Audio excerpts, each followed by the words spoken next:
दिल्ली के निर्भया सामूहिक बलात्कार कांड में चारों दोषियों को आज सजा सुनाई जाएगी। गैंगरेप केस में अभियोजन और पीड़ित दोनों पक्षों के वकीलों ने बहस हो रही है।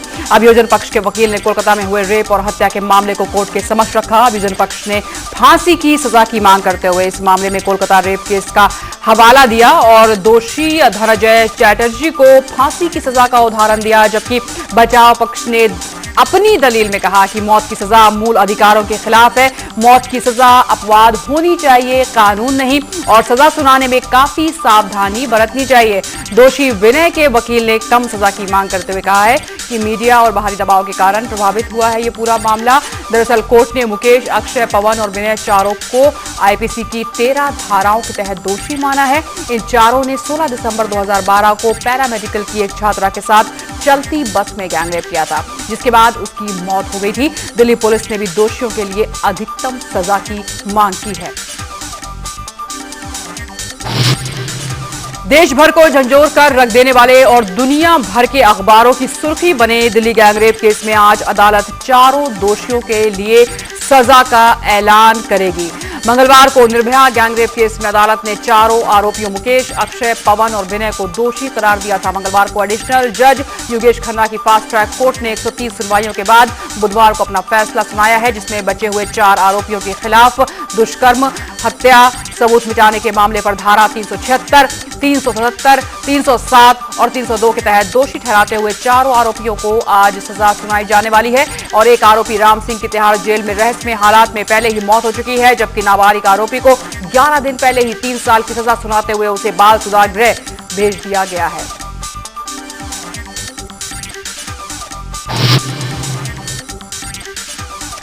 गैंगरेप पर कड़ा कानून बनाने के बाद देश भर में ऐसी घटनाएं रुकी रही हैं। लगातार देश में महिलाओं और नाबालिग बच्चियों से गैंगरेप और बलात्कार की घटनाएं सामने आ रही हैं। लिहाजा लोगों की मांग है कि दिल्ली बस गैंगरेप में सजा को नजीर के तौर पर पेश किया जाए। नेताओं ने भी फांसी देने की मांग की है।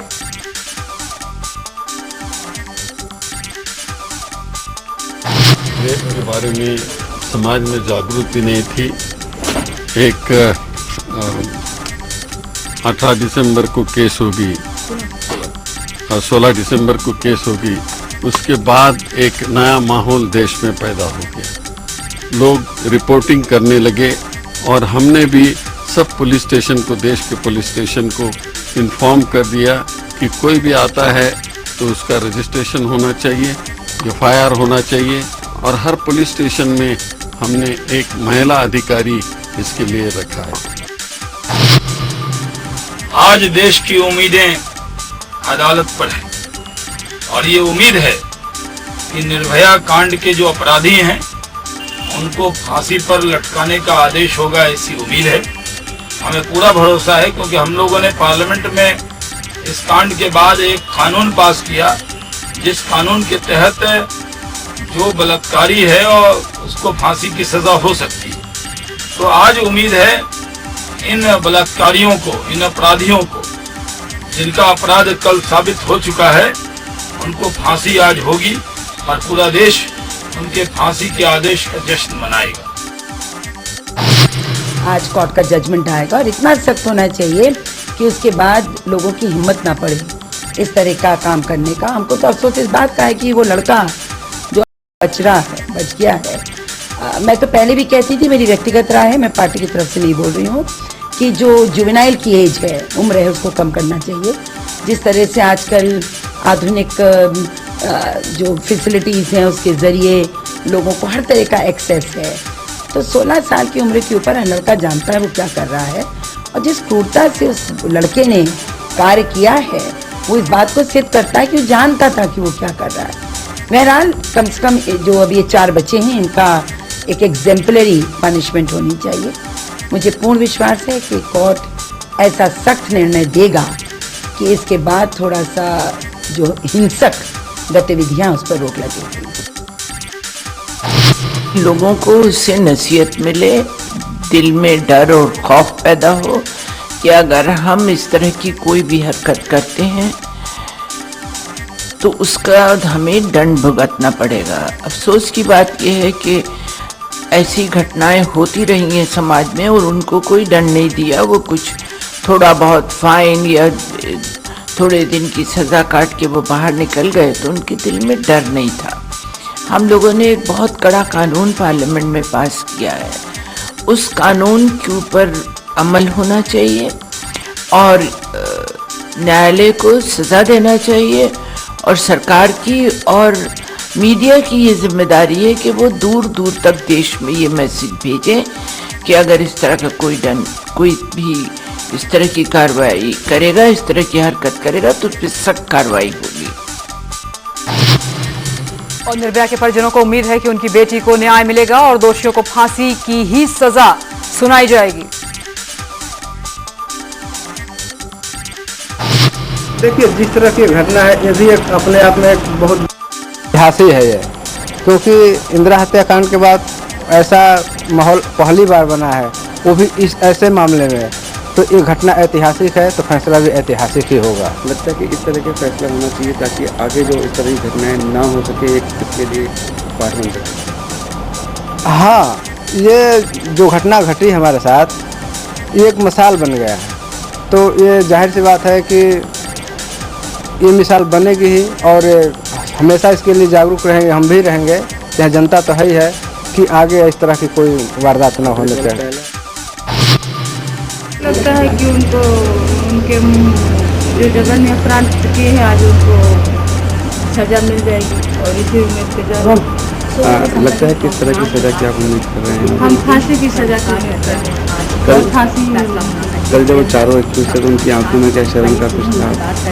वो सामान्य थे, उनके में ना कोई शर्म था न कुछ था, वो वैसे।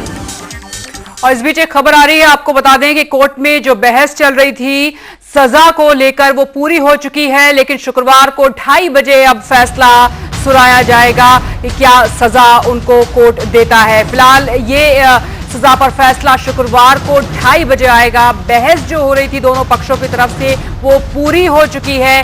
क्या दलीलें दी गई हैं, क्या बचाव पक्ष की तरफ से कोशिश की गई है, क्या क्या कहा गया है, ये जरूर हम जानने की कोशिश करेंगे। फिलहाल आपको बता दें इस वक्त ये बड़ी खबर है, माना यह जा रहा था कि आज फैसला आ जाएगा सजा पर, लेकिन उसको अब फिलहाल शुक्रवार तक के लिए टाल दिया गया है, यानी कि शुक्रवार को अब फैसला आएगा सजा पर।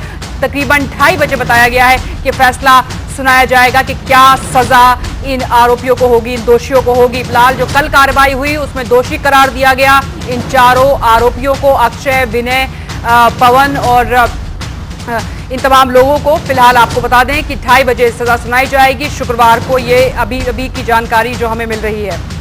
तो बहस पूरी हो चुकी है दोनों पक्षों की तरफ से, जो दलीलें दी जा रही थी लगातार बताया जा रहा था कि बचाव पक्ष ने यह भी कहा है कि फंडामेंटल राइट्स हैं और ये सजा नहीं होनी चाहिए। मीडिया का और लोगों का बहुत ज़्यादा दबाव है इस पूरे केस पर, यह भी कहा गया था। उधर से सरकारी पक्ष की तरफ से ये बार बार ये कहा जा रहा था, यानी कि जो पीड़ित पक्ष था उसकी तरफ से ये कहा जा रहा था कि सज़ा ऐसी होनी चाहिए कि एक नज़ीर बने, एक एग्जाम्पल बने ये जो घटनाएं लगातार हो रही हैं उनको रोकने में। तो फिलहाल ये बता दें आपको कि शुक्रवार को 2:30 बजे ये फैसला सुनाया जाएगा सजा पर। अभी जो है बहस पूरी हुई है जो हमें जानकारी मिल रही है, और सजा पर फैसला शुक्रवार को आएगा।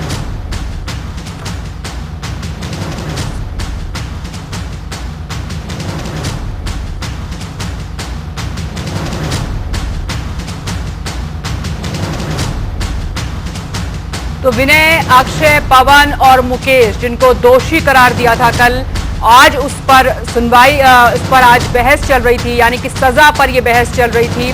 दोषी करार देने के बाद जो एक इजरा होती है वो बाकी हो जाती है, यानी प्रोसीजर का एक हिस्सा है, और ये प्रोसीजर अभी चल रहा था कि आज हो सकता था कि आज फैसला सुनाया जाए, लेकिन कोर्ट ने फिलहाल उसे शुक्रवार तक के लिए टाल दिया है, यानी कि शुक्रवार को 2:30 बजे सजा पर फैसला आएगा कि इनको सजा क्या दी जाए। जो अभी तक कोर्ट का रुक रहा है, जिसमें 237 पन्नों की जो जजमेंट है उसमें बहुत कड़े शब्दों का इस्तेमाल कोर्ट ने किया है, जिसमें से कहा है ये वारदात योजनाबद्ध तरीके से की गई, इसमें मारने की मंशा साफ दिखाई देती है, सारे आरोपी वारदात में शामिल थे, और कई तरह के जो अभी तक केसेस हो चुके हैं और खुद सुप्रीम कोर्ट ने जिन जिन मामलों में संज्ञान लिया है उन तमाम मामलों का लेकर सुप्रीम कोर्ट का यानी कि हवाला देकर, उनके वर्डिक्ट को हवाला देकर कोर्ट ने कहा था कि कौन रेप कर सका कौन नहीं, ये सवाल बिल्कुल बेईमाने हैं। तीनों बयान जो पीड़िता के लिए गए थे, जो उसने अपने बयान दिए थे, जो सबूत मिले हैं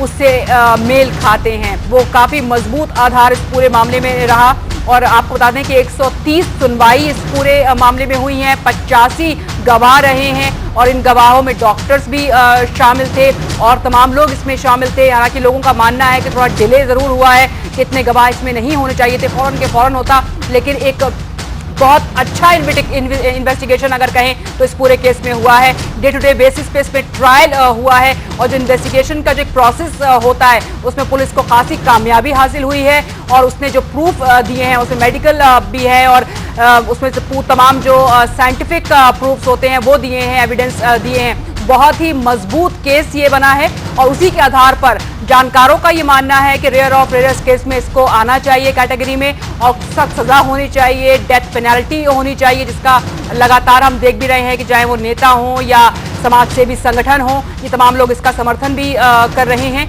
तो फिलहाल ये फैसला अभी के लिए टाल दिया गया है, लेकिन शुक्रवार 2:30 बजे फैसला आएगा कि क्या सजा कोर्ट इनको देता है। और काफी खासा रोल रहा है हर विटनेस का जिसने भी गवाही इसमें दी है। 5 डॉक्टरों की टीम थी जिसने अपनी गवाही इस पूरे मामले में दी थी।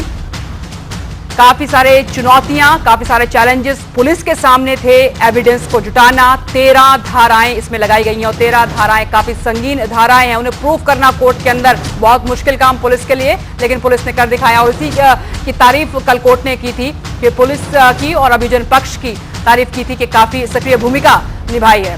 हमारे साथ हमारे संवाददाता श्रीनिवास जुड़ गए हैं। श्रीनिवास, अब शुक्रवार को यह फैसला आएगा सजा पर और क्या कुछ कोर्ट में हुआ, बहस पूरी हो चुकी है, क्या दलीलें दी गई? अब मैं आपको बताऊं कि तकरीबन 11 बजे से लेकर अभी तक करीब 4 घंटे के करीब इस मसले पे बहस हुई। प्रोसिक्यूशन ने अपनी बहस बहुत ही छोटी रखी। प्रोसिक्यूशन ने अपने बहस में कहा कि ये जो मामला है ये बहुत ही जघन्य है, इसलिए इन चारों आरोपियों को फांसी की सजा देनी चाहिए थी। लेकिन उसके बाद बारी थी डिफेंस की, तो डिफेंस ने बहुत सारे ग्राउंड्स लिए। डिफेंस का कहना था, जैसे मुकेश के बारे में उनका कहना था कि मुकेश जो है वो राम सिंह का भाई है और ऑलरेडी राम सिंह मर चुका है, तो मैं उसकी मां की तरफ से भीख मांगता हूं उस अदालत से कि उसका एक बेटा ऑलरेडी मारा जा चुका है, तो मुकेश के लिए लीनियंसी बरती। वैसे विनय के बारे में कहना था उनके लॉयर का कि ये पढ़ाई करने वाला लड़का है, पढ़ने में तेज है, ऑलरेडी इसने एयरफोर्स के एग्जाम के फर्स्ट लेवल के इंटरव्यू को क्लियर कर दिया है। तो इन सारी चीजों को देखते हुए उम्र का भी हवाला दिया गया कि उम्र कम है। इन सारी चीजों का हवाला देते हुए डिफेंस लॉयर ने लीनियंसी की मांग की थी। जी, और दूसरे पक्ष का क्या कहना था इस पर? जी हुमरा, मैं आपको बताऊं, लेकिन डिफेंस का बार बार यही कहना था कि इन चीजों का कोई फर्क नहीं पड़ता, क्योंकि आप देख रहे हैं कि इन्होंने तरह से बर्बरता की है, जिस तरह से जो विक्टिम थी उसके साथ इन्होंने बर्ताव किया था और उसकी हत्या भी कर दी थी। तो इस हिसाब से कहीं भी दया का तो कोई सवाल ही नहीं उठता और इन आरोपियों को फांसी देनी ही चाहिए। बिल्कुल, यहाँ पर धनंजय का जिक्र भी किया गया था अपनी दलील में, जो बचाव पक्ष ने किया था। जी, मैं आपको बताऊं कि धनंजय चटर्जी केस का हवाला प्रोसिक्यूशन अभियोजन के पक्ष ने अपने तरफ से रखा था। उसमें उन्होंने कहा था कि धनंजय चटर्जी जो कलकत्ता का ये पश्चिम बंगाल का ये केस था, जहां एक लड़की के साथ जो धनंजय चटर्जी जो आरोपी था, जो बाद में दोषी करार दिया गया था, उसमें दुष्कर्म किए थे और उसके बाद उसकी हत्या कर दी गई थी। वहां पे ना कोई ग्रुप रेप की तरह की बात थी, ना इतनी ब्रुटलिटी थी, सिंपली वहां पे रेप और मर्डर था।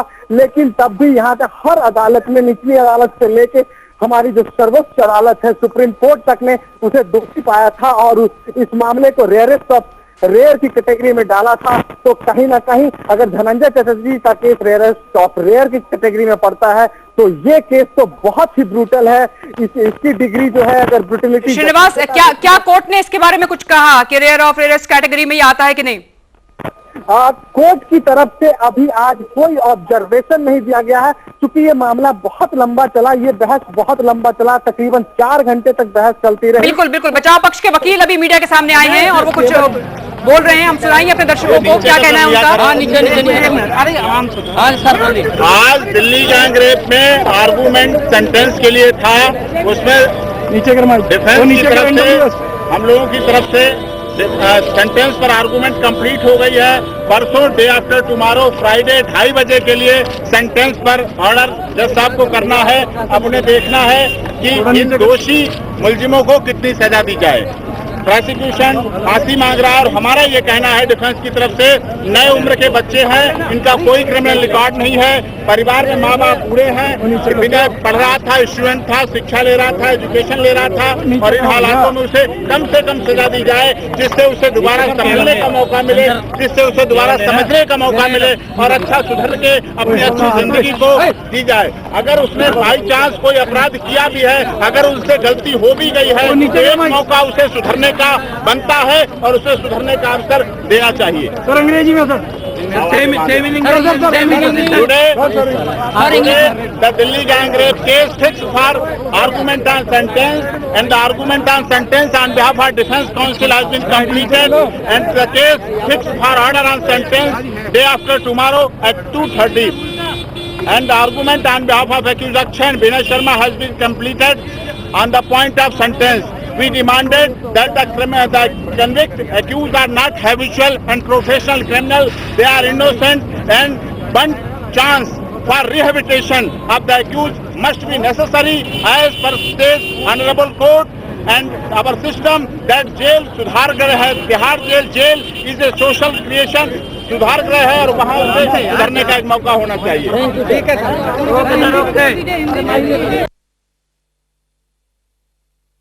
थे बचाव पक्ष के वकील और जिन्होंने साफ तौर पर कहा है कि इंसान की बनाई अदालत फांसी नहीं दे सकती है और मारने का हक सिर्फ एक ही को है। बचाव पक्ष ने दोषियों को बचाने की कई दलीलें यहां पर पेश की हैं और यही हम समझने की कोशिश कर रहे हैं। हमारे संवाददाता श्रीनिवास जुड़ गए हैं। श्रीनिवास, आवाज आ रही है आपको?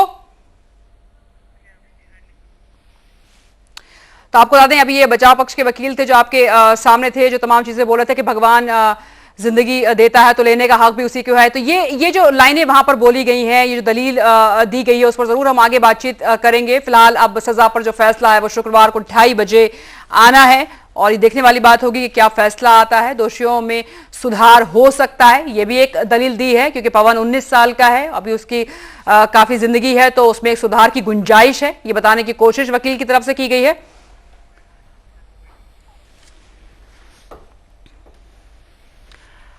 हमारे साथ सामाजिक कार्यकर्ता टीना शर्मा मौजूद हैं। टीना जी, आप इसको कैसे देखती हैं? अभी ये आया है, खबर आई है कि फैसला जो है अब शुक्रवार को आएगा, लेकिन उससे पहले जो हम वकील की अभी बात सुन रहे थे कि राजनीति के कारण फैसला नहीं होना चाहिए, ये बचाव पक्ष के वकील की दलील है।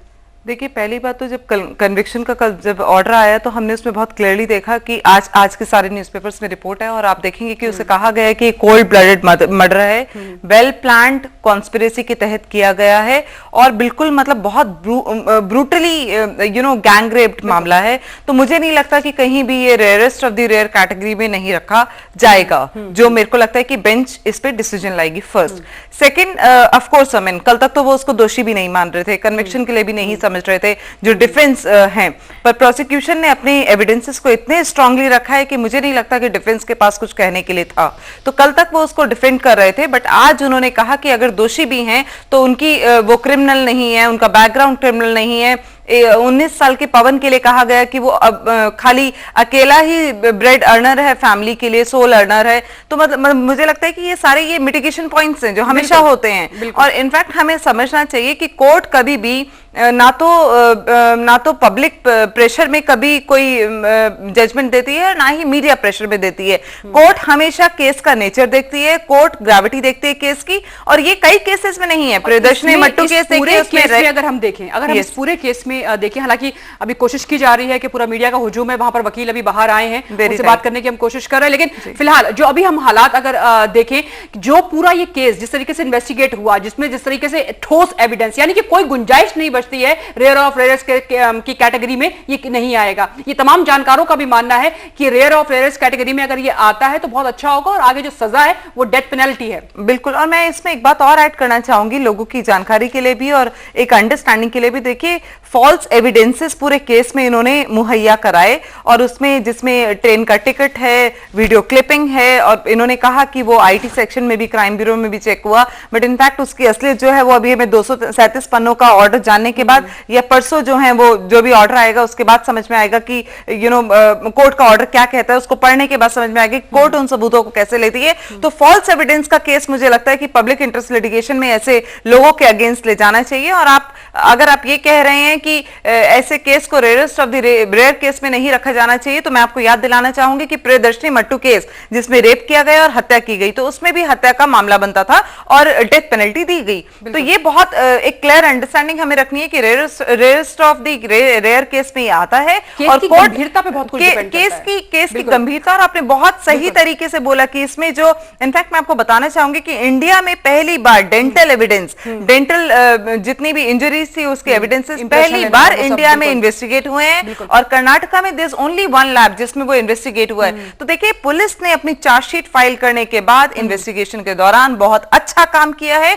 और वो एविडेंसेस जो है डीएनए टेस्ट, सिंगापुर से प्रेस कॉन्फ्रेंसिंग डॉक्टर्स की बेंच के साथ, उसके बाद DNA test, tissue test, even half burn जो कपड़े हैं उनका डीएनए टेस्ट। तो मुझे नहीं लगता कि किसी भी, और ये देखिए आपको हमें ये समझना पड़ेगा कि मर्डर, अटेम्प्ट टू मर्डर, डकैती, अननेचुरल ऑफेंसेस, उसके अलावा आप देखें तो मतलब बहुत सारे ऐसे गैंग रेप आप ले लीजिए और कॉन्स्पिरेसी, ये सारे ऐसे मामले हैं जो 13 हेड्स टोटल लगाए हैं, वो मुझे नहीं लगता कि उसमें कहीं भी बचने की गुंजाइश है। और डेथ पेनल्टी जरूर देनी चाहिए क्योंकि एक मैसेज सोसाइटी में जाना चाहिए, और इस सिस्टम को भी हमें थोड़ा सा बदलना पड़ेगा। यहाँ पर ये जरूर बना हुआ है, हालांकि अभी कोर्ट का फैसला नहीं आया है, लेकिन जितना बार बार हम जब भी लोगों से बातचीत करने की कोशिश कर रहे हैं, चाहे वो समाज सेवी हो या फिर नेताओं, कि क्या फांसी देने से ये क्राइम रुक जाएगा या फिर सिस्टम में बदलने की जरूरत है, यानी कि परिवर्तन की बहुत सख्त जरूरत है और उसके लिए कोशिश करनी होगी। देखिए, अब दोबारा हम इस पे आना चाहेंगे।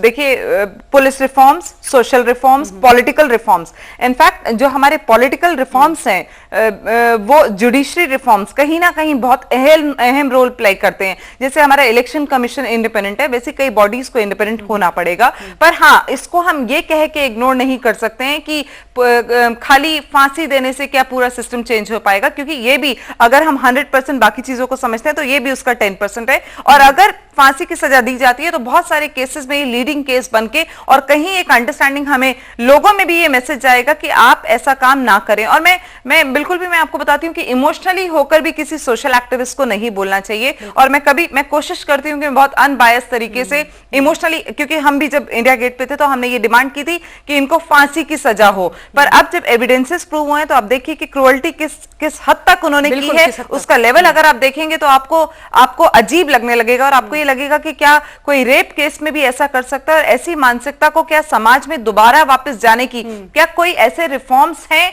या हमारे जुवेनाइल रिफॉर्म्स, या पुलिस, मतलब जो हमारी तिहाड़ जेल है या बाकी जेलें हैं, क्या उनमें ऐसे रिफॉर्म्स हैं कि ऐसे लोग जो हैं, एक इंप्रेशन समाज में ये है कि सामाजिक मानसिकता में बदलाव हुआ है। ये अपने आप में एक सवाल है कि क्या हुआ है वाकई में इन 6, 7 या 8 महीनों में। और उसके अलावा जो हम बार बार सिस्टम को बदलने की बात कह रहे हैं, क्या लोगों में ऐसा इंप्रेशन नहीं है कि शायद मीडिया या लोगों के दबाव से ही किसी केस को एक इंसाफ मिल पाता है? कितने सारे केसेस हैं आपके खुद के सामने, कितने केसेस पेंडिंग हैं जिनमें अभी तक कुछ ट्रायल नहीं हुआ है। अभी गुड़िया का केस था, अभी मुंबई का केस हुआ है, इनमें मुझे लगता है कि फास्ट कुछ होगा। बट मैं इसमें बहुत कैटेगोरिकली एक बात बोलना चाहूंगी कि देखिए, बेंच कभी भी, क्योंकि कानून अंधा होता है, बेंच कभी भी जो है वो कोई भी उनको जो है एविडेंसेस को कंसिडरेशन में रखना ही पड़ेगा। अदरवाइज जो डिफेंस है वो हायर कोर्ट में मूव करेगा। इस केस में भी चांसेस है कि वो हाई कोर्ट में जाएंगे, वो सुप्रीम कोर्ट में जाएंगे, वो मर्जी लगाएंगे। समयबद्ध तरीके से अगर ऐसे ही ट्रायल हो तो शायद उनके पास 60 दिन का टाइम है हाई कोर्ट में जाने के लिए, और समयबद्ध तरीके से ही होगा, क्योंकि यहाँ पे डे टू डे बेसिस पे ट्रायल हुआ तो ये 130 डेज में ट्रायल हुआ। 6 महीने 25 दिन कोर्ट ने लगाए हैं, जो बहुत फैंटास्टिकली डन पीरियड में कह सकती हूँ इसको। और एक बात और भी हमें समझनी पड़ेगी कि देखिए, मीडिया हाइप जरूरी है, नो डाउट, लोगों का प्रेशर भी जरूरी है, नो डाउट, बट जो चेंज आया है मेंटालिटी में, वो चेंज ये आया है कि मीडिया ने ऐसे इश्यूज को बहुत पहले भी उठाती थी और बहुत लार्जर स्केल पे उठाना शुरू किया। आज छोटे छोटे इश्यूज आपको न्यूज़पेपर उठाएंगे तो आपको दिखेंगे। लोग PILs लगा रहे हैं, पब्लिक इंटरेस्ट लिटिगेशन, जो सोशल वर्कर्स काम कर रहे हैं वो अब सड़कों पे शोर मचाने के बजाय वो हाई कोर्ट और सुप्रीम कोर्ट जाना पसंद कर रहे हैं। उन्हें पता है कि सिस्टम से अगर लड़ना है आपको तो आपको ब्लैक एंड व्हाइट में काम है, वो सब 18 साल से एबव है, 19, 20, 25 ये सब हैं, तो उसमें एज का कोई फैक्टर नहीं रह जाता है। जहां तक पनिशमेंट थ्योरी की बात है, पनिशमेंट की 4 थ्योरी होती है, deterrent theory, punitive theory, reformative theory and curative theory. जो डिटरेंट थ्योरी आज की डेट में, आज नीड ऑफ आवर है कि आज की डेट में इतना हीनियस क्राइम हो रहा है जिससे कि गवर्नमेंट ऑफ इंडिया को कानून भी बनाना पड़ा, और ये हीनियस क्राइम, इस क्राइम के बाद भी अभी भी पूरे इंडिया में जो है रेप और मर्डर सारे इतने घिनौने अपराध हो रहे हैं। तो इस थ्योरी, डिटरेंट थ्योरी को रिलाई किया जाना चाहिए, और डिटरेंट थ्योरी पे ही ऑनरेबल जस्टिस रिलाई किया जाएगा, क्योंकि ऐसा एम्पल एविडेंस है। और डिटरेंट थ्योरी पे एज फैक्टर 18 से जो पार कर जाता है उसको जो सजा जो दिया जाता है रेयरेस्ट ऑफ रेयर केस में, ऐसा ही सजा होगा। धनंजय चटर्जी केस में भी एक्यूज्ड का एज टेंडर ही था, लेकिन उसको भी मौत की सजा मिली। वहां तो सिंपल रेप और मर्डर था। इस केस में ग्रूसम गैंग रेप है और मर्डर है, और वो मर्डर भी जो हुआ है वो बहुत ही ग्रूसिटी के द्वारा हुआ है। इसलिए रेयरेस्ट ऑफ रेयर कैटेगरी में ये केस बिल्कुल फिट बैठता है। हालांकि जो दलीलें दी जा रही थी उसमें गांधी का हवाला भी दिया गया। देखिए, गांधी का हवाला और चाहे नेहरू का हवाला देने से कुछ नहीं होता है। क्षमा शब्द जो है, क्षमा तो उस लड़की के लिए भी था ना। क्या कहा गया था उनकी तरफ से? उनकी तरफ से कहा गया था कि क्षमा किया जाए। क्षमा कैसे होगा जब वैसा ही इतना घटिया और इतना ही ग्रूसम एक्ट किया गया, तो क्षमा कैसे हो सकता है इसे? और अगर इसको क्षमा किया जाएगा तो इतने सारे जो क्राइम हो रहे हैं, फिर उनको एग्जाम्पल कैसे मिलेगा इस केस का? किस तरह से उन्होंने गांधी का हवाला देके क्षमा मांगी थी?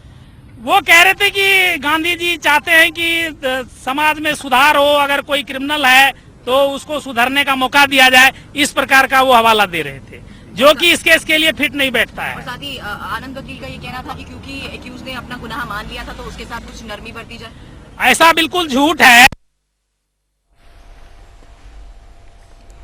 तो और हम आपको बताने की कोशिश करेंगे कि हमारे जो वकील हैं वो बता रहे थे कि क्या हुआ है, आखिर 2 दलीलें दी गई हैं, उसमें धनंजय का भी एक एग्जाम्पल दिया गया है, और तमाम जो कानूनी कार्रवाई अभी तक हुई है, कानून में जो बदलाव लाने की बात कही गई है, उसके बारे में भी दलील दी गई है कि हालात कैसे हो गए हैं, और उन हालात में एक मैसेज जाना बहुत जरूरी है। फिलहाल इस बड़ी खबर पर लगातार हमारी नजर बनी हुई है। यहाँ पर एक छोटा सा ब्रेक ले रहे हैं, फौरन हाजिर होते हैं।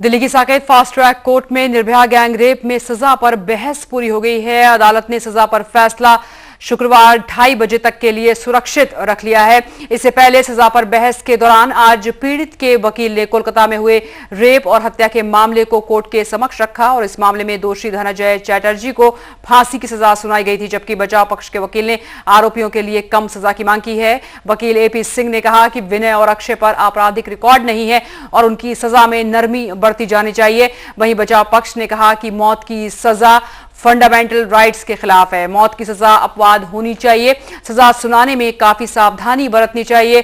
कल अदालत ने चारों आरोपियों मुकेश, अक्षय, पवन और विनय को दोषी करार दिया था। चारों आरोपियों को दुष्कर्म, हत्या, सबूत मिटाने के मामले पर धारा 376, 377, 307 और 302 के तहत दोषी ठहराया है, और एक आरोपी राम सिंह की तिहाड़ जेल में रहस्यमय हालात में पहले ही मौत हो चुकी है, जबकि नाबालिग आरोपी को 3 साल के लिए बाल सुधार गृह भेजा गया है। आज दिल्ली गैंग रेप में आर्गूमेंट सेंटेंस के लिए था, उसमें नीचे डिफेंस की तरफ से, हम लोगों की तरफ से सेंटेंस पर आर्गूमेंट कंप्लीट हो गई है। परसों डे आफ्टर टुमारो फ्राइडे 2:30 बजे के लिए सेंटेंस पर ऑर्डर जज साहब को करना है। अब उन्हें देखना है कि इन दोषी मुलजिमों को कितनी सजा दी जाए। प्रोसिक्यूशन फांसी मांग रहा है और हमारा ये कहना है डिफेंस की तरफ से, नए उम्र के बच्चे हैं, इनका कोई क्रिमिनल रिकॉर्ड नहीं है, परिवार में माँ बाप पूरे हैं, विनय पढ़ रहा था, स्टूडेंट था, शिक्षा ले रहा था, एजुकेशन ले रहा था और इन हालातों में उसे कम से कम सजा दी जाए जिससे उसे दोबारा संभलने का मौका मिले, जिससे उसे दोबारा समझने का मौका मिले और अच्छा सुधर के अपनी अच्छी जिंदगी को दी जाए। अगर उसने बाई चांस कोई अपराध किया भी है, अगर उससे गलती हो भी गई है तो एक मौका उसे सुधरने का बनता है और उसे सुधरने का अवसर देना चाहिए। तो बिल्कुल अभी आप सुन रहे थे एपी सिंह को बचाव पक्ष के वकील, भगवान जिंदगी देता है वही ले सकता है, ये इस तरह की दलीलें वहां पर एपी सिंह की तरफ से दी गई हैं। राजनीतिक दबाव में फैसला नहीं होना चाहिए, ये सजा पर जो दलीलें दी गई हैं वो हम आपको बता रहे हैं। इंसान की बनाई अदालत फांसी नहीं दे सकती। और जो अभी आप बातें सुन रहे थे वो एपी सिंह मीडिया के सामने आकर भी उन्होंने वही बातें तकरीबन दोहराई हैं और यही दलीलें उन्होंने दी हैं कि सजा नहीं होनी चाहिए। कल भी आपको बताएं जब दोषी करार दिया गया था तब भी एपी सिंह ने इस तरह की बातें मीडिया के सामने आकर कही थी। हमारे साथ टीना मौजूद हैं, सामाजिक कार्यकर्ता, और साथ ही अलका लामा हैं जो कि उनसे हम बातचीत करेंगे। अलका, मैं आपका रिएक्शन जानना चाहूंगी, अभी एपी सिंह को आप सुन रही थी, क्या कहना है उनका? नहीं, बिल्कुल मुझे इस बात की बहुत खुशी और तसल्ली है जिसके पास ऐसे वकील हैं, और इनके पास ऐसे ही वकील होने चाहिए थे जिनके पास कोई एक्सक्यूज ही नहीं बचा। वो गरीब है इसलिए उन्हें छोड़ देना चाहिए, उनका पहला अपराध था इसलिए छोड़ देना चाहिए, उन्होंने कोई आतंकी घटना नहीं की है इसलिए छोड़ देना चाहिए। आतंकी घटना थी या नहीं ये हम महिलाओं से पूछिए जो आधी आबादी है। सच में एक महिलाओं को इस घटना ने हिला कर रख दिया था, घर से बाहर कदम रखते हुए भी खौफ आ रहा था कि इतना बड़ा भी कोई इतना जो है हैवानियत तक उतरकर किसी लड़की के साथ इस तरह से कर सकता है, ये हमें मालूम है। तो मुझे लगता है ये बेकार के एक्सक्यूजेस है, इन्हें साफ लग गया है कि ये पूरा अपना केस हार चुके हैं और इन चारों को फांसी तक पहुंचने से अब कोई भी नहीं बचा सकता, भगवान भी नहीं। क्योंकि अभी जो ये फिर इन्होंने एक एक्सक्यूज दिया कि राम सिंह की जो मां है उसके 2 बेटे थे, एक ने आत्महत्या कर ली और दूसरा जो है फांसी चढ़ जाएगा, तो वो गरीब मां है। बहुत सी माएं इस देश की सरहद प्रदेश की जो है रक्षा के लिए अपने लाल न्यौछावर कर देती हैं। मैं इस मां को भी कहूंगी अब उस बेटी के लिए ज्यादा सोचते हुए, अपनी बेटी को उसको अपनी बेटी समझते हुए इस बेटे को अगर आप फांसी पर चढ़ा देंगी तो आपको इस देश में बहुत बेटे मिल जाएंगे। बिल्कुल। टीना, आप कुछ कहना चाहेंगे? अभी आप एपी सिंह को सुन रही थी, जिस तरीके से उन्होंने दलीलें दी हैं कोर्ट के अंदर। डेफिनेटली मैं ये कहना चाहूंगी कि देखिए यूएन कन्वेंशन में या बाकी अगर हम अपने अपनी कंट्री के पार्टिसिपेटिंग इवेंट्स में अगर हम बात करें तो जब वर्ल्ड के इवेंट्स होते हैं तो वहां जाके जब भी आप देखेंगे तो internal security and women are the priority for any country. किसी भी देश के लिए जो है औरतें और इंटरनल सिक्योरिटी जो है प्रायोरिटी होती है और होनी चाहिए भी, क्योंकि इसमें देखिए बहुत क्लियर है कि आप किस तरह से कोर्ट को गुमराह कर रहे थे आज तक, और आपके ऊपर मुझे लगता है उल्टा केसेस बने चाहिए कि आपने गलत सबूत पेश किए कोर्ट के सामने, जो मैं पहले भी बोल चुकी हूं, और इन्होंने फॉर्ज एविडेंसेस हर उसमें दिए हैं और इन्होंने बहुत क्लियरली बोला है कि इंडिपेंडेंट कैपेसिटी में हर दोषी को देखा जाना चाहिए। तो मुझे लगता है कि एक वकील अगर उसको ये डेफिनेशन नहीं मालूम है कि इंडिपेंडेंट कैपेसिटी में कैसे आप एक दोषी को देखेंगे, जब वो कॉन्स्पिरेसी कर रहे हैं, जब वो किसी को उस लड़की को और उस लड़के को जब पिक किया था तो पूरा प्लान था वो, और उसको बस बंद कर ली गई, किसी और को बिठाया नहीं गया बस में, और उसके बाद गैंगरेप किया गया। तो मुझे लगता है कि वकील को भी कहीं अपनी भाषा पे संयम रखना चाहिए, और राजनीतिक दबाव में किया जा रहा है ये तो बहुत सिरे से मतलब नकारने वाली बात है, और मुझे नहीं लगता कि किसी राजनीतिक दबाव में कभी कोई बेंच फैसला लेती है। Social even in fact I must tell you कि सोशल इमोशंस भी मुझे नहीं लगता कि कभी कोर्ट पे असर करते हैं। ये हमारी कई केस स्टडीज हैं, कई बड़े वकीलों से जब आप बात करते हैं तो आपको ऐसा समझ में आता है सिर्फ और सिर्फ केस का जो ग्रेविटी है, केस का जो नेचर है वो देखा जाता है कोर्ट में, और कोर्ट अंधी होती है, मतलब कानून हमारा अंधा है, उसकी आंखों पे पट्टी बंधी है, उसको तो बैलेंस करके चल रहा है कि दोषी भी ना छूटे और निर्दोष को भी सजा ना मिले। तो इनफैक्ट इनको death penalty is the only solution for these guys, that's it. जी अलका, आप नहीं, बिल्कुल 10 से नीचे तो कोई किसी तरीके का कोई कंप्रोमाइज इस देश में करने को तैयार नहीं है, क्योंकि हम इसको जो है अपने आप में ये फैसला जो है वो ऐतिहासिक फैसला है और एक बदलाव की तरफ मुझे लगता है कि बहुत बड़ा ये कदम उठाएगा। ये जो फैसला अब शुक्रवार तक टाल दिया गया है, पर मुझे ये उम्मीद है कि शुक्रवार का दिन जो है इस देश के इतिहास में महिलाओं को एक बहुत आत्मविश्वास जो इनमें भर कर जाएगा,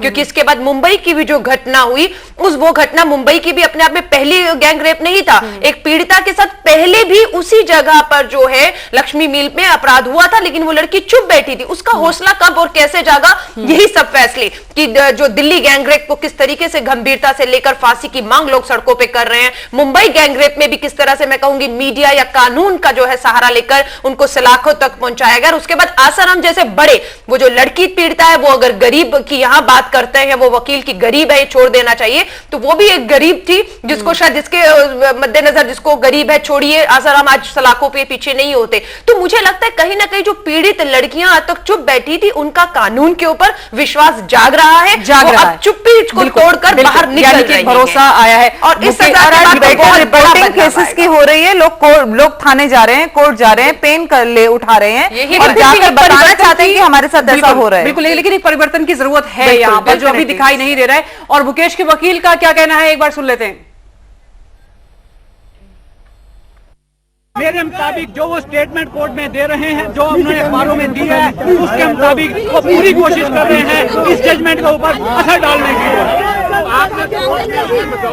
मैंने कोर्ट करने में विचार में ये कहा है कि भी मुकेश जो है ड्राइव कर रहा था, इसमें कोई शक वाली बात नहीं है, लेकिन उसका कोई रोल नहीं है। वो एक छोटी उम्र का लड़का है, उसका ऐसा कोई रोल नहीं है, वो बिल्कुल अलग है बाकी मुलजिमों से, इसलिए उसके खिलाफ बड़ी लीनियंसी कार्रवाई होनी चाहिए। नहीं करूंगा, नहीं मिलनी चाहिए। मेरे मुताबिक उसको मिनिमम लाइफ इंप्रिजमेंट से कम मिल नहीं सकती है, वो लाइफ इंप्रिजमेंट होनी चाहिए। तो अभी आप मुकेश के वकील को सुन रहे थे कि उन्होंने कल भी इस तरह का बयान दिया था कि सहयोग किया है मुकेश ने पुलिस को और उससे नरमी बरती जानी चाहिए कोर्ट की तरफ से, और आज एक बार फिर से हम उनको यही सुन रहे थे। और जैसा कि अभी अलका वो बातें कर रहे थे कि काफी असर डाल रही है तमाम बातें, यानी कि वो भी कहीं ना कहीं राजनीतिक दबाव और तमाम चीजों की बात कर रहे हैं। नहीं, बिल्कुल मुझे बहुत दुख है कि अभी तक इस देश में आतंकवाद के ऊपर राजनीति होती रही, दंगों के ऊपर राजनीति होती रही, अब महिलाओं के ऊपर जो बलात्कार है उस पे भी राजनीति होने लग गई। और मुझे लगता है ये जो वकील हैं एपी सिंह, उनको मौका कहीं ना कहीं राजनेताओं ने ही दिया है, क्योंकि अगर आसाराम के केस में अगर हम बटे नहीं होती इस देश की राजनीति, तो किसी की मजाल नहीं थी कि इस तरीके का बयान देते कि 4 अपराधी सिर्फ इसलिए कल फांसी पर चढ़ेंगे क्योंकि इसमें राजनीतिक दबाव। बहुत उन्होंने भद्दा सा मैं कहूंगी ना एक बात कही कि इन चारों को अगर फांसी चढ़ जाती है तो लोग बहुत खुश होंगे और लोग उस पार्टी को जिसकी सत्ता है उसको वोट देंगे। मुझे लगता है कि ऐसे वकीलों के ऊपर भी सख्त कार्रवाई करने की जरूरत है कि जो इस तरह के बयानबाजी करके गुमराह करने की कोशिश करते हैं। ये समाज और ये देश और वो लड़की अंधी नहीं थी, उसका दोस्त भी आज जानता है यही वो चारों लोग थे जिन्होंने इस जघन्य अपराध को किया है। अलका, कहीं ना कहीं आप मानती है कि राजनीतिक मंशा बहुत साफ नहीं है, कभी धर्म के नाम पर, कभी राजनीति के नाम पर आप समर्थन करते हैं, बचाने की कोशिश करते हैं, मैं कहूंगी एक निम्न स्तर की राजनीति का फायदा ही ये लोग हरियाणा में राजनीति का ही फायदा ये लोग उठाते हैं और 3 बार पोस्टमार्टम हुआ है एक बच्ची का, शायद टीना को पता होगा, मध्य प्रदेश का नागपुर में लड़की एडमिट थी जी, लड़की नागपुर में एडमिट थी। और मैं इनफैक्ट कहना चाहूंगी कि आसाराम को भी जो 10 दिन का समय मिला था अरेस्ट करने में, आप देखिए किसी कॉमन मैन को हमारे देश में कभी समन और नोटिस नहीं दिया जाता है, उसको जैसे ही वो अवेलेबल होता है उसको पकड़ लिया, सवाल था अपने आप। हाँ, बिल्कुल। तो ये कांग्रेस और बीजेपी की मिली भगत की वजह से हुआ। और देखिए जोधपुर में, राजस्थान में कांग्रेस की सरकार है और मध्य प्रदेश में बीजेपी की सरकार है, तो बिल्कुल उनकी मिली भगत से हुआ, नहीं तो आसाराम को इतना समय। और जब वो भाग गया तब आप पीछे भाग रहे पकड़ने के लिए, 1000 पुलिस वाले आपने वहां खड़े कर दिए, 50 टोलियां बना दी। पुलिस है उसकी मैं तारीफ करना चाहूंगी, उन्हें पता था कि इसके ऊपर हाथ डालने जा रहे हैं, और जब तक उन्होंने पूरे सबूत इकट्ठे करके अपने आप को मजबूत नहीं किया, उन्होंने हाथ नहीं डाला। लेकिन जैसे उन्हें मालूम पड़ गया उनके पास सब सबूत इतने समय में इकट्ठे कर लिए हैं कि अब उनके ऊपर हाथ डालने से उन्हें कोई नहीं रोक सकता, तब उन्होंने हाथ डाला। और मुझे इस बात की खुशी है, बेशक 7 दिन लगे, लेकिन आज आसाराम जो है वो सलाखों के पीछे है। तो मैं इसके लिए आसाराम पुलिस के की बिल्कुल तारीफ आसाराम के और आज खिलाफ दिल्ली पुलिस के ऊपर भी जो उंगलियां उठ रही थी, आज खुद जज ने जो है अपनी जजमेंट में दिल्ली पुलिस की भी तारीफ की है कि अगर इतनी स्ट्रॉन्ग चार्जशीट ना बना होता तो शायद ये भी अपराधी बचकर निकल पाते। मैं आसाराम जी के बारे में अगर अलका जी बात करें तो मैं उन्हें याद दिलाना चाहूंगी कि जैसे ही उमा भारती, मोहन, कैलाश विजयवर्गीय और प्रभात झा का बयान आया कि वो निर्दोष हैं और ऐसा उनके ऐसा उनके राजनीतिक साजिश के तहत ऐसा किया जा रहा है, और मोदी जी का ट्वीट आया उसके 3 दिन बाद जब बीजेपी ने रियलाइज किया कि देखिए अब तो हम फंस गए हैं और वोट बैंक की राजनीति हम नहीं कर सकते हैं, क्योंकि आसाराम की वजह से वहां 40 सिंधी सीट्स हैं गुजरात में जहां पर सिंधी वोट्स हैं, तो हमें ये पॉलिटिकल एनालिसिस करने की जरूरत है। और जब मोदी जी ने ऐसा बोला, इनफैक्ट मैं ये कहना चाहूंगी कि 20 को 0 FIR हुई, 21 को जोधपुर कोर्ट में पुलिस के पास केस गया, और 3 दिन बाद मोदी जी ने जब बोला उसके बाद कांग्रेस जागी है। नहीं, मुझे उसके बाद ये सब हुआ है। बीजेपी से आती है और मोदी का जो चेहरा है वो लोगों के सामने ले आई कि वोट बैंक है, 40 सीटें हैं, आसाराम की वजह से आपकी सीटें जा रही हैं, इसलिए आप मत आइए बीच में। एक minute Alka Lamba ji, I must correct you on BJP की नेता क्या कर सकती है live I must correct Alka Lamba ji, I must correct पल्ला झाड़ा Alka Lamba ji, I must correct you कि आप कांग्रेस के नेता हैं। कांग्रेस बिल्कुल हो, आप कांग्रेस के नेता हैं। मैं बीजेपी से 4 महीने पहले रिजाइन कर चुकी हूँ। मैं सोशल एक्टिविस्ट हूँ और 4 महीने पहले बीजेपी से रिजाइन कर चुकी हूँ ऑन रिकॉर्ड। मोदी जी का चेहरा सबके सामने ला दिया। कम से कम एक सवाल ये था कि क्या अब इस तरह के मुद्दे जब सामने आते हैं, जब इस तरह के केसेस सामने आते हैं और घिनौने अपराध जब सामने आते हैं, क्या राजनीति से ऊपर उठकर देखने की जरूरत है? अलका बिल्कुल, राजनीति से मुझे लगता है कि आप किसी चीज के ऊपर भी राजनीति करिए, जब आबादी की महिलाएं और बच्चियां हमारी शिकार होती हैं तो सबको एक आवाज में एक साथ खड़े होकर कानून को फैसला कर देना चाहिए, ना कि आपको बैठकर कि कौन दोषी है और कौन निर्दोष है और उसमें अपनी आप राजनीतियां करें। मुझे लगता है बिल्कुल अपने आप को अलग कर देना चाहिए, जो कानून के मुताबिक है कि तुरंत ऐसी FIR होते ही, ऐसी बात होते ही आपको तुरंत गिरफ्तारी करनी चाहिए, वो होनी चाहिए, और कोर्ट के तहत जो भी है सबूत वो रखिए आप और उस पे अंजाम तक उसे पहुंचने दीजिए। बिल्कुल इस तरह के जो बीच में राजनीतिक इंटरफेरेंस आता है, बिल्कुल वो बहुत घातक है समाज, देश और महिलाओं के लिए खास तौर से मैं कहूंगी। बिल्कुल, लेकिन फिर भी एक बहुत बड़ा सवाल यह है कि अगर लोग सड़कों पर नहीं आते और लोगों का हुजूम उस सवाल को नहीं उठाता कि इसको इंसाफ मिलना चाहिए निर्भया को, तो शायद आज बहुत देरी हो जाती। इस पर हम आगे अब बातचीत करेंगे। यहाँ पर एक छोटा सा ब्रेक ले रहे हैं, फौरन हाजिर होंगे।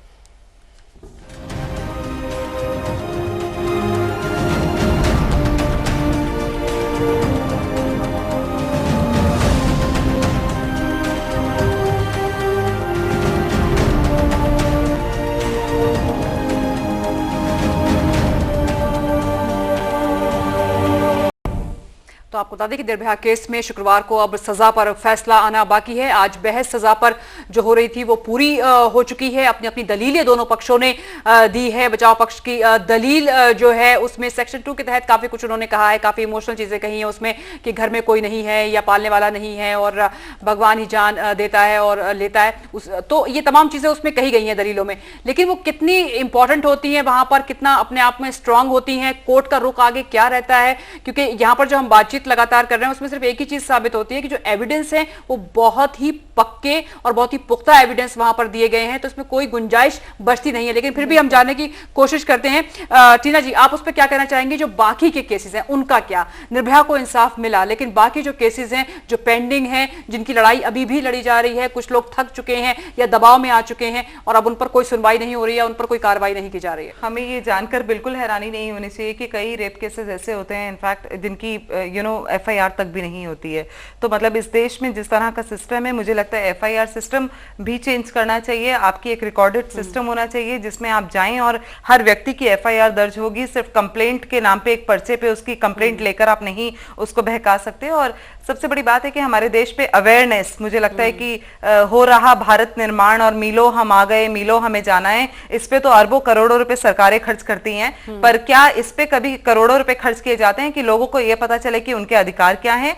86,000 करोड़ का fund women and child welfare ministry का पिछले 8 सालों का अनयूटिलाइज्ड फंड है, जो RTI की रिपोर्ट है और जो RTI में हमने इनफैक्ट मैंने खुद निकाला है। आरटीआई के थ्रू तो बहुत बड़े खुलासा हुआ है कि साधन ही नहीं है, साधन ही थानों नहीं, में कुछ भी इंफ्रास्ट्रक्चर नहीं है, और 86,000 करोड़ रुपए का अनयूटिलाइज फंड अगर आप बात करें तो अनयूटिलाइज फंड भी एक बहुत बड़ा क्राइम है अपने आप में। जब कैग रिपोर्ट्स स्टेट की आती हैं और आप कैग रिपोर्ट्स को स्टडी करते हैं तो मुझे ऐसा लगता है कि इनको विजन ही नहीं है। अभी एक बहुत बड़ा आर्टिकल मैंने मिड डे न्यूज़पेपर में देखा था जिसमें दिखाया गया था कि किस किस सांसद ने अपनी कितनी कितनी सांसद निधि खर्च की है और कितना उसमें, इनफैक्ट मैं बताना चाहूंगी कि कई बड़े नेता, बड़े सांसद, उनका 52%, 24%, 27%, 36%, तो मतलब आप जो, और 100% तो कोई भी नहीं था उसमें से, एक जो इनफैक्ट थे वो 97% था उनका। एंड आई मस्ट अप्रिशिएट कि मैं ये कहना चाहूंगी कि अंधों में काना राजा, पॉलिटिकल क्वालिटी लैप्स इतना ज्यादा है पॉलिटिकल क्लास में कि अंधों में काना राजा राजा बने हुए कि हैं। जो इंस्टीट्यूशन है, जो बनाए गए हैं, जैसे हम नारी निकेतन की बात करें, बाल आयोग की बात करें, आप जुवेनाइल होम्स की बात कीजिए, बिल्कुल सुधार गृह की बात करें, वहां पर वो सब चीजें नहीं हो पा रही, सिस्टम कोलैप्स कर गया। अलका कुछ कहना चाहेंगे आप? देखिए, बात वही है, आधा गिलास भरा आधा खाली। मिलो हम आ चुके हैं, मिलो हमें जाना है। आपने आरटीआई लाकर मिलो आ गए। अब मिलो अगर आगे जाना है, यानी कि आरटीआई के तहत जो हमारे सामने सच्चाइयां, जो कमियां आ रही हैं, वो हम मिलो आगे जाने की बात कर रहे हैं। हम रुक नहीं गए हैं। हम ये कह रहे हैं कि बिल्कुल 60 वर्षों जरूर लगे मिलो आने पर मैं ये भी कहना चाहूंगी कि आगे जो मिलो का सफर है उसे 60 साल में हम तय नहीं कर सकते। हमें उसे बहुत कम समय में 20 और 30 साल के टारगेट में जो कमियां हैं, शिक्षा का अधिकार हम ले आए, खाद्य सुरक्षा अधिकार हम ले आए, महिलाओं के ऊपर जो कानून में बदलाव लाने तो वो भी हमने लिए। तो यही मिलो आगे जाने की पे ही हम बात कर रहे हैं। खाद्य सुरक्षा अधिकार, वही कह रही हूँ, मिलो का जो अधिकार की मैं असलियत बता दूं, खाद्य सुरक्षा महिलाओं के इशू पार्लियामेंट में पॉइंट नहीं है, पार्लियामेंट में पेंडिंग महिलाओं पर डिस्कशन का पॉइंट नहीं है। आपने वो स्लोगन उठाया इसलिए आप कहती हैं आप बीजेपी से नहीं है, पर पॉलिटिकल इशू पर आप आती हैं, इसलिए पॉलिटिकल जवाब भी देना पड़ता है। पॉलिटिकल इशू पे मिलो हम आ गए, मिलो हम जाएंगे, मैं हम सोशल रुक नहीं एक्टिविस्ट गए। हूं, आपकी असलियत सामने आ रही है तो आप इतना चिल्ला क्यों रही हैं? आपकी असलियत सामने आ रही है। 60 सालों में आपने क्या किया है जो हमें आगे लेकर जाएगा, जो मेरा पूरा अधिकार है कि मैं सोशल एक्टिविस्ट। अलका लांबा जी, आप प्लीज दूसरों को भी सुनिए। सिस्टम अलका लांबा जी, आप दूसरों को भी सुनिए। करनी है। अलका लांबा जी, आप दूसरों को भी सुनिए। महिलाओं के लिए क्या हुआ, बिल्कुल उस पर बात होनी चाहिए। मैं भी चाहती हूँ कि एक महिला होने के नाते मुद्दों से भटके नहीं। अभी लेकिन 7 महीनों में क्या हुआ, साल में क्या होगा, वो भी हर बात होता है महिलाओं के मुद्दों से हम भटक जाते हैं। हम बहुत सी चीजों को लाकर राजनीति करते हैं, करेंगे उन मुद्दों पर भी बात। हम ये नहीं कह रहे उन्हें आप छोड़ दीजिए, लेकिन आज अगर महिलाओं की सुरक्षा की बात हो रही है तो बिल्कुल उस पर मैं तो ये कह रही हूँ कि वहाँ अवेयरनेस के फंड्स क्यों नहीं लगाए जा रहे? महिलाओं के लिए जो अवेयरनेस प्रोग्राम्स हैं, ये पुलिस रिफॉर्म, एक मिनट अलका जी, 50% इस्तेमाल हुआ है, आधा गिलास भरा है, जो नहीं इस्तेमाल हुआ है इस्तेमाल है। आप क्या बात कर रही है? कहाँ इस्तेमाल हुआ है? Tell me. करना होगा जिन्होंने नहीं किया, जो रिफॉर्म्स की बात की गई थी उसकी हकीकत क्या थी, मैं आप जानना चाहूंगी। अलका एक सेकंड, टीना, रिफॉर्म्स की हकीकत ये है कि कल भी मैं बता चुकी हूँ कि आप ये देखिए कि पिछले दिसंबर, अगर हम दिल्ली गैंगरेप की बात करें, पुलिस में 517 लोगों पर एक पुलिस ऑफिसर है, और उसके अलावा अगर आप एक पॉलिटिशियन पे बात करें तो उनके पास 3 ऑफिसर्स हैं। तो हमें सबसे बड़ी बात तो ये है कि जब ये पॉलिटिकल क्लास जो है वो जाती हमारे बीच में से, तो इन्हें इतनी बड़ी सिक्योरिटी की क्या जरूरत है? पहली बात, इनकी सिक्योरिटी कम की जानी चाहिए। इनफैक्ट उनको भी सिक्योरिटी खुद सरेंडर करनी चाहिए। और इसमें मैं अप्रिशिएट करूंगी कि इसमें कुछ बीजेपी के नेताओं ने और कांग्रेस के नेताओं ने अपनी सिक्योरिटी जो है वो सरेंडर की। उसमें एक विनोद तावड़े जो है वो विधानसभा के, अब यहाँ पे नाम मत लीजिए, इनफैक्ट किया, उन्होंने सरेंडर किया। बट मैं सिर्फ इसमें इतनी बात कहना चाहूंगी कि देखिए, ये जो एडवर्टीजमेंट्स हैं, अभी आप पूरी दिल्ली उठा लीजिए, जितनी स्टेट्स में कांग्रेस बीजेपी दोनों मैं बोल रही हूँ, और अलका जी की जानकारी के लिए मैं बता दूं कि मैं शुरू से सोशल एक्टिविस्ट थी। फॉर द टाइम बीइंग मैं किसी पार्टी में थी और मैंने पार्टी से रिजाइन किया। सुप्रीम कोर्ट ने खुद संज्ञान लिया है, जो हालात बने हैं। बिल्कुल मुद्दों पे बात, बिल्कुल इस चर्चा को हम आगे बढ़ाएंगे। यहाँ पर हम एक छोटा सा ब्रेक ले रहे हैं। हमारी खबरों को और विस्तार से जानने के लिए आप देख सकते हैं हमारी वेबसाइट samaylive.com।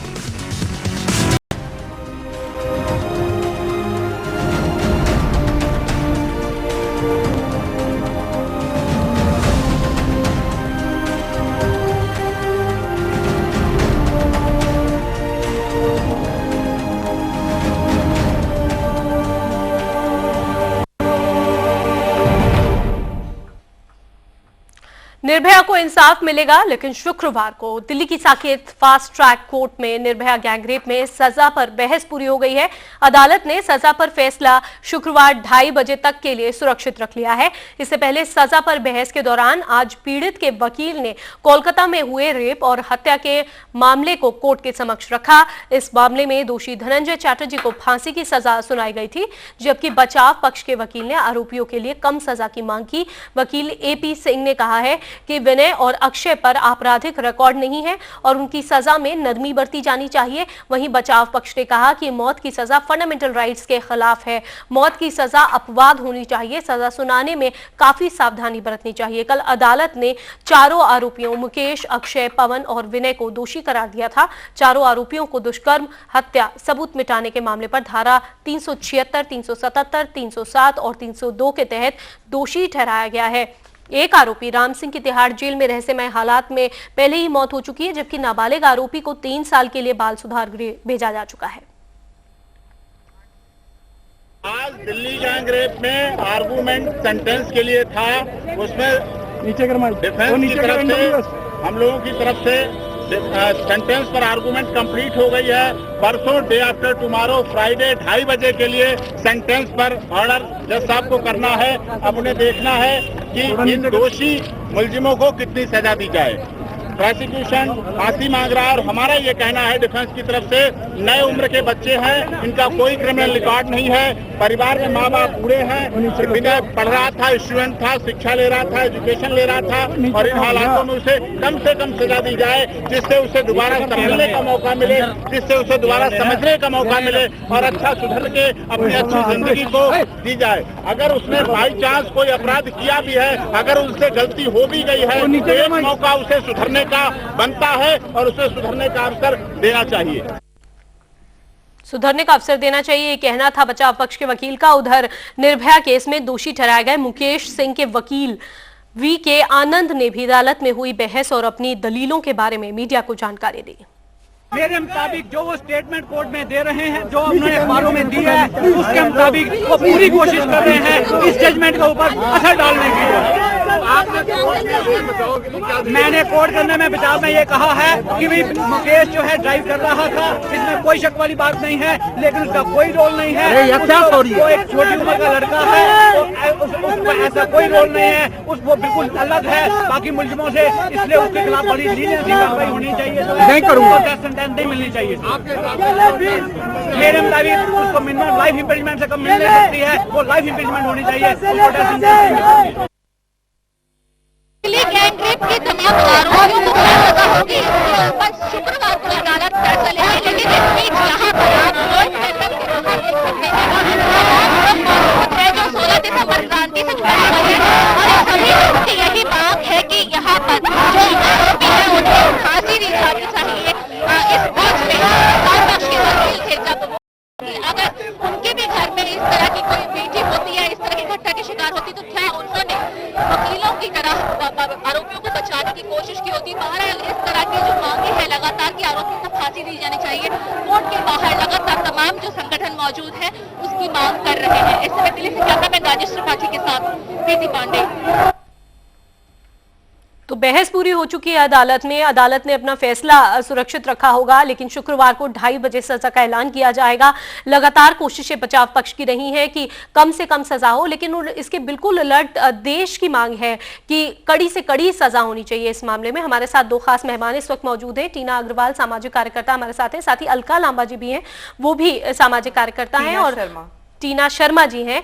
और टीना जी, पहला सवाल मैं आप ही से लेना चाहूंगी कि इस पूरे मामले में बहस पूरी हो गई, लेकिन इस बहस में एक चीज जो निकलकर सामने आई है वो ये कि जितने भी इसमें दोषी करार दिए गए हैं उनकी उम्र जो है वो बहुत ज्यादा नहीं है, और शायद इसी चीज को आधार बनाकर कम से कम सजा की मांग जो है वो की गई है, यहाँ पर बचाव पक्ष ने की है लगातार। और ये जो जिरा है, ये बहस है, बहुत लंबी चली है, तो कहीं ना कहीं आपको लगता है कि उम्र के आधार पर या और जो चीजें उनके आधार पर कहीं कोई रियायत बरती जा सकती है, क्यों की मांग की जा रही है, हालांकि ये फैसला पूरी तरह से अदालत का है? नो सॉरी, मैं इसमें आपको आपकी जानकारी के लिए बता दूं कि जो कानून का फैसला होता है या बेंच का फैसला होता है वो हमेशा 3-4 चीजों पे डिपेंड करता है। और क्रिमिनल केसेस में इनफैक्ट कोई भी ऐसा डिटरेंट नहीं होता जहां उम्र को बनाया जा सके, उम्र को आप हथियार बना सकें, पहली बात जो टेक्निकल चीज है। सेकंड मैं आपको बताना चाहूंगी कि धनंजय चटर्जी जो है वो भी कम उम्र के थे, उनको भी फांसी की सजा हुई थी रेप और मर्डर के केस में। और इसमें एक दूसरी चीज मैं आपको बताना चाहूंगी कि अगर वो ये कह रहे हैं तो सब लोग जो है बालिग से ऊपर हैं, 18 से ऊपर हैं। जुवेनाइल एक्ट जो है वो ऑलरेडी सुधार गृह में है, तो डेटरेंट के तौर पे इसको इस्तेमाल लीगली आप नहीं कर सकते। उन्होंने ऐसा बोला है और उन्होंने साथ में ये भी बोला है कि इनका कोई बैकग्राउंड जो है वो क्रिमिनल रिकॉर्ड नहीं है, ये परिवार के ओनली ब्रेड अर्नर्स हैं और एक को सजा मिल गई है जो राम सिंह है वो मर चुका है, तो इनके भाई को छोड़ दिया जाए क्योंकि मदर जो है उनकी बूढ़ी है। तो ये सब चीज बिल्कुल भी मतलब क्रिमिनल केसेस में कभी नहीं लिया जाता और कोर्ट इसको कंसिडर नहीं करती है। और ये को कोर्ट बिल्कुल नजरअंदाज कर नहीं नजरअंदाज नहीं करती है, ये लॉ में ही प्रोविजन नहीं है। सो आप इसके लिए फाइट करें कि उसकी उम्र कम है, उसके वो एक प्रोविजन नहीं हो सकता है। उसके अलावा आप ये जब मिटिगेशन एविडेंसेस या आप अंडरस्टैंडिंग वहां पर करते हैं या जिरा होती है जिसको क्वांटम ऑफ सेंटेंस कहते हैं, जिसपे कितनी सजा होनी चाहिए, क्योंकि सजा का एक ब्रैकेट होता है। आप लाइफ टाइम इम्प्रिजनमेंट मर्डर में और डेथ पेनल्टी ये जो है आपका है। और रेप केस में अगर आप बात करें तो रेप में जो है वो 10 ईयर्स से लेकर लाइफ टाइम इम्प्रिजनमेंट हो सकता है। तो जब आप मैक्सिमम सजा की बात करते हैं तो आपको ब्रैकेट जो है वो बेंच ध्यान में रखती है। और ये जिस तरह से कल बताया गया जब कन्विक्शन आया और इनिशियल कन्विक्शन में बताया गया कि कोल्ड ब्लडेड मर्डर है, प्री प्लान था, ब्रूटल है, गैंगरेप है, डकैती है, अननेचुरल ऑफेंसेस है। इसके अलावा काफी सारे और जो 13 हेड्स लगाए गए हैं और इंडिविजुअली सब पे हेड्स लगाए गए हैं, तो किसी के भी बचने की कोई उम्मीद नहीं है। और एविडेंसेस इतने स्ट्रांग है कि जो ग्रूसम उसके साथ किया गया है, जितनी बर्बरता से और क्रूरता से उसका इंटेस्टाइन निकाला गया है, सरिये डाले गए हैं। और इनफैक्ट इसमें एक बहुत एक इम्पॉर्टेंट चीज ये है कि जो लड़की के 2 मजिस्ट्रेट के सामने उसकी गवाहियां थी और डेथ डिक्लेरेशन उसका रहा, और कहीं ना कहीं मतलब आप उसको कहीं भी इग्नोर नहीं करेगी कोर्ट। और कोर्ट ने इसीलिए कल अपने उसमें बहुत क्लियरली बोला कि ये कोल्ड ब्लडेड मर्डर है। जब कोर्ट ऐसा आपको एक सिग्निफिकेंट आपको एक डायरेक्शन देती है और आपको एक सांकेतिक आपको समझना पड़ेगा कि कोर्ट इसको बहुत सीरियस तरीके से ले रही है। और मैं याद दिला दूं अपने दर्शकों को भी कि निर्भया ने जो बयान दिया था हम सबको छोड़कर जाने से पहले, उसने कहा था कि इन आरोपियों को, ये जो दोषी हैं, इनको जला देना चाहिए जिंदा, इस तरह की बात उसने की थी। तो कहीं ना कहीं उसके मन में जो अभी भी गुस्सा था, उस गुस्से के साथ इंसाफ करना बहुत जरूरी है और कोर्ट इस पर फैसला करेगी। शुक्रवार को ये सजा का ऐलान होगा। जिस तरह की बहस हुई है, अलका जी आप क्या सोचती हैं इस बहस को लेकर जो आज हुई है, जो दलीलें पेश की गई हैं, उस पर आपकी राय? नहीं, बिल्कुल देखिए, बचाव पक्ष जो है, वकील खास तौर से उनके जो तर्क जिस तरीके से दिए जा रहे हैं, ये तो साफ है उनके तर्कों से, उनकी बात को आप सुन रही हैं कि वो उन्होंने खुद मान लिया है कि इन्होंने वो अपराध किया है।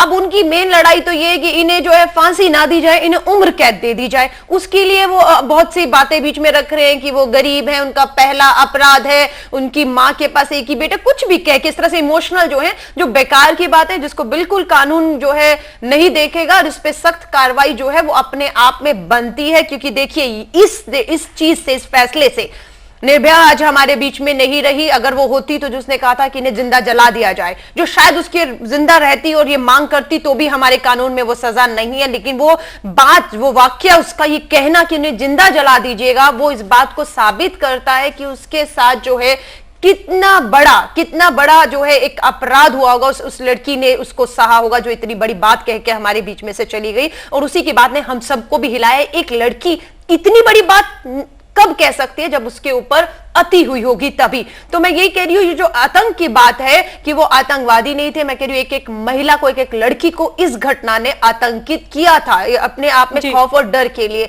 तो मैं बिल्कुल कहूंगी फांसी की सजा जो है आने वाले केसेस में भी कहूंगी एक मिसाल बनेगी। बहुत से जजेस मैं कहूंगी जो अभी इस तरह के केसेस को सुन रहे हैं, ये काफी वकील और जजेस हमारे कुछ पैनल में पहले भी थे, उन्होंने कहा कि वो भी बहुत और गंभीरता के साथ जो है उन केसों को देखने लग गए हैं कि सच में शायद अभी तक हमने ऐसे सख्त फैसले नहीं दिए जिसकी वजह से सर पानी के ऊपर से निकल गया, जबकि वो डिजर्व करते थे उस सख्त से सख्त सजा के, वो हकदार बनते थे। लेकिन ये अपने आप में मुझे लगता है एक बहुत बड़ा बदलाव जो है वो लेकर आएगा। मैं एक बात ऐड करना चाहूंगी, हमें ये भी नहीं भूलना चाहिए कि जब भी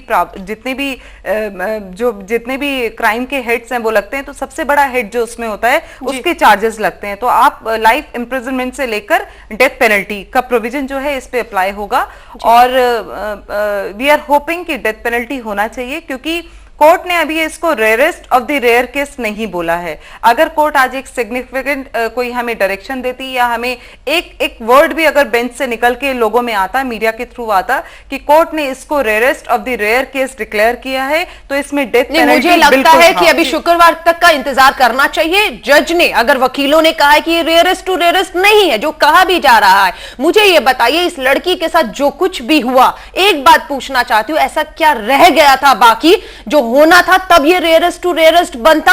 वकीलों की तो उनका तो धर्म है कि अपने आरोपी, अपने बचाव पक्ष को बचाने का, लेकिन जजमेंट में नहीं कहा इसलिए फांसी नहीं होगी। मैं नहीं मानती। अभी आया नहीं है, अभी मैं आपसे कह आया रही नहीं है। जज ने क्या कहा, उसको माना नहीं माना, 2:30 बजे तक शुक्रवार का इंतजार करना है। मुझे यकीन है इसी चैनल पे आकर हम शुक्रवार के 2:30 बजे एक बहुत बड़ी उम्मीद की किरण और एक जश्न मनाएंगे कि आज हमें न्याय मिला। आज एक उम्मीद जागी कि अब कोई इतनी आसानी से कानून के हाथों से बच नहीं सकता इतना बड़ा अपराध करके।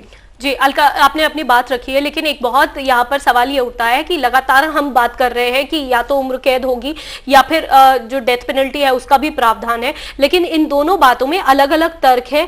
ज्यादातर जिन लोगों से बात हुई है, हम लगातार टीवी चैनल्स पर, अपने चैनल पर भी दिखा रहे हैं किस तरह से लोगों की मांग है कि डेथ पेनल्टी होनी चाहिए, पर एक तबका ये भी मानता है कि अगर आजीवन कारावास जैसे कि कहते हैं कि जब तक जिंदगी है तब तक वो उम्र कैद उनको होती है, तो वो भी बहुत कड़ी सजा होती है। और अगर इस तरह की सजा होती है तो क्या ये इन लोगों के लिए, इन दोषियों के लिए कोई रियायत बन सकती है? क्योंकि वकील भी ये कह रहे हैं कि आप डेथ पेनल्टी मत दीजिए, आप उम्र कैद दे दीजिए, इस तरह की मांग उन्होंने उठाई। नहीं, देखिए, जो लोग कहते हैं जिंदा रखकर उम्र भर अगर आपको तिहाड़ जेल में रखना है या जेलों में रखना है, वो भी फांसी से ज्यादा सजा है। मैं माफी चाहूंगी, हमारे जेल नहीं रहे, हमारे जेल जो हैं आश्रम बन चुके हैं, जो सुधार गृह की तरह इनसे बहुत प्यार से ट्रीट करते हैं, उनकी लाइफ को बिल्कुल तिल मरते नहीं है। अगर आप कहेंगे उम्र कैद हो जाएगी तीनों को जितनी जिंदगी उस लड़की ने, जिस तरह से वो बेचारी ने अपनी लास्ट सांसें ली हैं, आपको लगता है कि उम्र कैद के बाद ये चारों के साथ हर एक पल तिल मरने वाला होगा? नहीं होगा। पत्थर भी नहीं तोड़ाए जाते। अब तो बहुत अच्छे काम इनको सिखाए जाते हैं, जो ये करते हैं, पैसा कमाते हैं उम्र भर और घर को अपनी जो है वो भेजते हैं। तो ये वो सजाएं नहीं है जो आप कहेंगे कि तिल मरेंगे वो जेलों में। नहीं मरेंगे, उल्टा इनको खिलाया पिलाया, इनका हर चीज मेडिकल, इनको कुछ हो भी गया तो फटाफट इनके हॉस्पिटल में इनके ट्रीटमेंट इनको दिया जाएगा, चाहे उम्र कैद की जो सजा के बावजूद भी। तो मैं कतई इससे इत्तेफाक नहीं रखती हूँ। टीना जी, आपको क्या लगता है कि ये जो उम्र कैद की सजा की मांग की जा रही है, इसे रियायत समझकर किया जा रहा है, जबकि देश का जो एक तबका है वो ये सोचता है कि उम्र कैद की सजा जो है वो ज्यादा कड़ी होती है? नहीं, ऐसा नहीं है। देखिए, उम्र कैद की सजा कड़ी नहीं होती है। ऑफ कोर्स कोई भी समझदार आदमी उम्र कैद की सजा को कड़ी नहीं बोलेगा, बट हाँ, अगर उम्र कैद की सजा में एक कंडीशन आ जाए कि इनको उससे पहले छोड़ा नहीं जाएगा, अगर बेंच ये ऑर्डर कर देती है कि लाइफ टाइम इम्प्रिजनमेंट, क्योंकि मैं खुद भी डेथ पेनल्टी चाहती हूँ इन लोगों के लिए, पर अगर कहीं ना कहीं अगर ये देखकर बेंच कर देती है कि लाइफ टाइम इम्प्रिजनमेंट और उसमें एक कंडीशनल डाल देती है, जो लॉ है कि आप उम्र कैद, इतने साल की उम्र कैद, 40 साल, लाइफ टाइम, उसमें एक मतलब इनके ऊपर विचार भी नहीं किया जाएगा। जैसे आपको भी मालूम होगा कि जब आप जेलों में होते हैं तो आपके आचरण को देखकर, आपके व्यवहार को देखकर थोड़ा जल्दी आपको छोड़ दिया जाता है, आपकी जो रिहाइश है, सॉरी, आपके छूटने पे जो है उस पर विचार भी किया जा सकता है और आप खुद भी प्ली कर सकते हैं कोर्ट में जाके। तो मुझे इस केस में लगता है कि अगर कहीं अगर गलती से आई वुड वेरी क्लियरली से कि अगर गलती से कोर्ट लाइफ टाइम इम्प्रिजनमेंट भी देती है तो कहीं ना कहीं एक डेटरेंट के तौर पर इनको जो है वो मतलब कहीं भी इवन मर्सी प्ली भी नहीं कर पाए, ऐसा एक बेंच से ऑर्डर आना चाहिए। This is what I would say. तो सख्त कार्रवाई होनी चाहिए और सख्त सजा मिलनी चाहिए, कंडीशनल लाइफ इम्प्रिजनमेंट अगर करें भी तो इनफैक्ट मुझे लगता नहीं है कि इस केस में होगा। आई एम 100% श्योर एंड मुझे पता है कि मैं अगर फ्राइडे को दोबारा किसी चैनल पे जाके बैठती हूँ तो मुझे मालूम है कि इनको एक तरह से डेथ पेनल्टी मिलेगी। और उसके बाद प्रोविजन है सुप्रीम कोर्ट जाने का, हाई कोर्ट जाने का, सुप्रीम कोर्ट जाने का 60 दिन का प्रोविजन है, उसके बाद सुप्रीम कोर्ट जाने का। तो मुझे लगता है कि 1 साल के अंदर ये पूरा केस जो है जल्दी से जल्दी निपट के इनकी फांसी भी बहुत जल्दी देखिए, हमारे जैसे लोग जो फांसी की मांग कर रहे हैं सड़कों पर, चाहे पीड़िता की लड़की और उसकी मां भी, हम लोग फांसी से मुझे लगता है एक शर्त पर शायद सोच सकते हैं हटने के लिए, जब आप ये हमें श्योर करें कि वो जिंदगी को तिल तिल कर मरेंगे अंदर। अगर ये रोज हमें पता लगता रहे कि उनकी हर दिन, हर पल, हर सांस जो है वो लेना मुश्किल हो रहा है, और यही मैसेज हमें नहीं देश के तमाम अपराधियों में आ जाए कि जिंदगी मौत से जो है वो बदतर हो रही है और वो अपनी मौत मांग रहे हैं, वो खौफ पैदा अगर कर पाता है तो शायद मेरा जैसा एक बार सोचेगा कि हाँ, इनका जिंदा रहना, इस तरह से तिल तिल करके मरना बहुत जरूरी है, क्योंकि यही खौफ डर समाज में अपराधियों में बात यह है कि ये जो राय है या ये जो मांग उठाई जा रही है कि टीना की या अलका की नहीं है, ये हमारे साथ जो मेहमान है, ये जो आवाज है, ये जो मांग है, ये हमारे देश की हर उस महिला की है जो इस वक्त टकटकी लगाए इंतजार कर रही है सजा के ऐलान का। क्या सजा होती है, अदालत इसका फैसला कर चुकी है और शुक्रवार को ऐलान किया जाएगा। शुक्रवार 2:30 बजे का इंतजार सभी को है। बहुत शुक्रिया हम अदा करना चाहेंगे टीना जी आपका, और अलका आपका भी हमारे साथ जुड़ने के लिए, इस चर्चा में शामिल होने के लिए।